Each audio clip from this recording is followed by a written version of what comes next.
मदरसा इस्लामिया शमसुल हुदा के प्रिंसिपल और नायब नाज़िम आला जमीयत उलमा बिहार हज़रत मौलाना मशहूर अहमद नदवी काजी साहब तशरीफ रखते हैं। उनसे दरख्वास्त करता हूँ कि तशरीफ लाएं।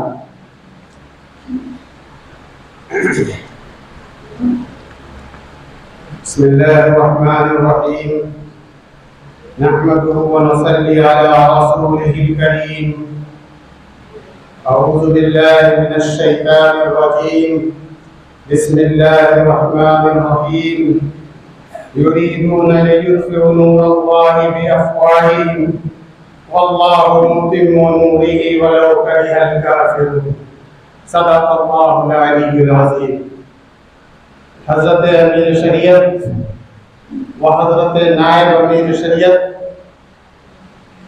व हाज़रीन उलमाए किराम और दूर दराज से तशरीफ़ लाए हुए मदारिस के ज़िम्मेदार, मैं सबसे पहले हज़रत अमीर शरीयत और कारकुनान इमारत शरीयत को मुबारकबाद देना चाहता हूँ कि आपने एक ऐसे बर्निंग इशू को अपनाया और उसकी तरफ तमाम मदारिस के ज़िम्मेदारान की तवज्जो मबज़ूल कराई, जो ख़तवात हिंदुस्तान के अंदर मंडला रहे हैं और ख़ुसूसन मुसलमानों के साथ और अक़लियती तबके के साथ और मदारिस इस्लामिया के ऊपर जिस तरह से यलगार की जा रही है, उसके दिफा की क्या शक्ल हो सकती है और किस अंदाज से हम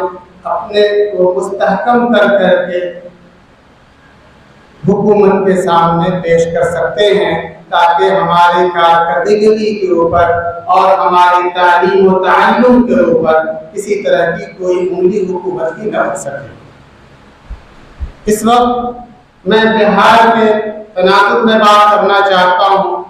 सूबे बिहार के अंदर 4000 मुल्हक़ा मदारिस के मदारिस हैं, जिनकी तादाद 4000 के करीब पहुँचती है। उनमें से कुछ को पेमेंट होता है, कुछ को नहीं होता है, लेकिन वो मदारिस हैं जिनका ताल्लुक बिलवास्ता या बिला वास्ता हुकूमत बिहार से है। लेकिन उसके अलावा हज़ारों हज़ार ऐसे मदारिस हैं जो निज़ामिया के हैं और जिनको सरकार की तरफ से एक पैसे की इमदाद नहीं मिलती है और वो अपना तमाम काम अंजाम दे रहे हैं।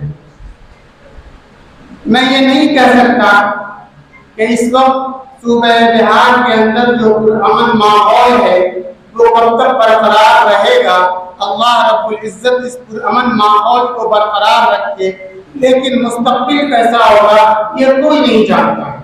मुस्तक़बिल के को सामने रखते हुए हमारे लिए ये लाज़मी और ज़रूरी है कि हम मदारिस के अंदर इस्लाह भी करें और मदारिस के तहफ़्फ़ुज़ के लिए तमाम इक़दामात भी करें। मैं चंद तजवीज़ें अपने साथ लेकर के आया हूँ, जिसको पेश करना चाहता हूँ। मुमकिन हो कि हमारे बहुत सारे दोस्त व अहबाब और मदारिस के ज़िम्मेदारान उसकी तरफ मुतवज्जह न हो और उसको न माने, लेकिन मैं सिर्फ ये करना चाहता हूँ कि मुस्तक़बिल के हालात को मद्देनज़र रखते हुए निसाब के ऊपर एक गहरी नज़र डालने की ज़रूरत है। निसाब के ऊपर एक गहरी नज़र डालिए और निसाब को सहल और आसान बनाने की कोशिश की जाए। असरी उलूम को लाज़मी तौर पर मदारिस के अंदर शामिल किया जाए।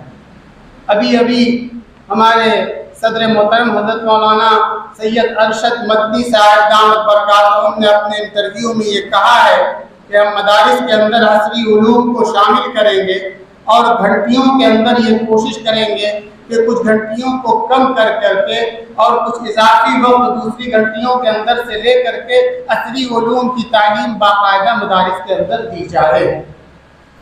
आज की जो सूरत हाल है वो ये है कि हमारे बच्चे जो मदारिस से फारिग होते हैं वो हिंदुस्तान की हिंदी जुबान से नावाकिफ हुआ करते हैं, अंग्रेजी जुबान से नावाकिफ हुआ पढ़े मैथ वगैरह से बिल्कुल नावाकिफ हुआ करते हैं।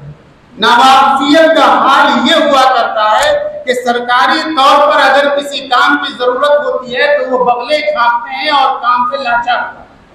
मैं ये कहना चाहता हूँ कि आप सब कुछ पढ़ाइए उनको, आप सारी तालीम उनको दीजिए, आप उनको शरीयत के अंदर और दीन के अंदर और ईमानियात के अंदर मुकम्मल और ठोस बना दीजिए, लेकिन उनके अंदर इतनी भी काबिलियत पैदा कर दीजिए कि वह आपके इदारे से निकलने के बाद अगर उन जगहों के ऊपर पहुंचते हैं जहां हिंदुस्तानी कल्चर है, हिंदी कल्चर है, वहां पर पहुंचने के बाद उनके दिल के अंदर कोई सुख की महसूस ना हो और अपने अंदर किसी तरह की कमी का एहसास पैदा कर सके। बुजुर्गान मिल्लत, इसी के साथ हिंदी और अंग्रेजी और हिसाब को लाजमी बनाया जाए।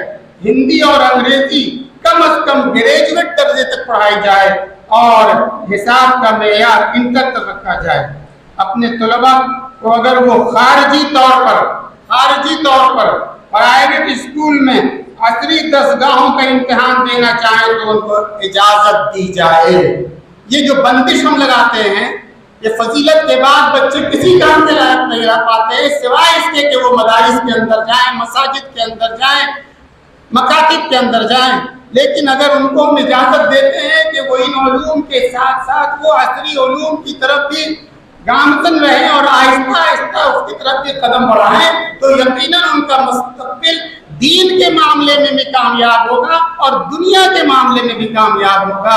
अल्लाह रब्बुल इज्जत इन 2 तजवीज़ को आपके सामने मैंने रखा है, अल्लाह रब्बुल इज्जत इसको कबूल फरमाए और निसाब के अंदर 80% इस्लामियात को दाखिल कीजिए और 20% कम से कम असली उलूम को दाखिल कीजिए। व आखिर दावाना अल्हम्दुलिल्लाह।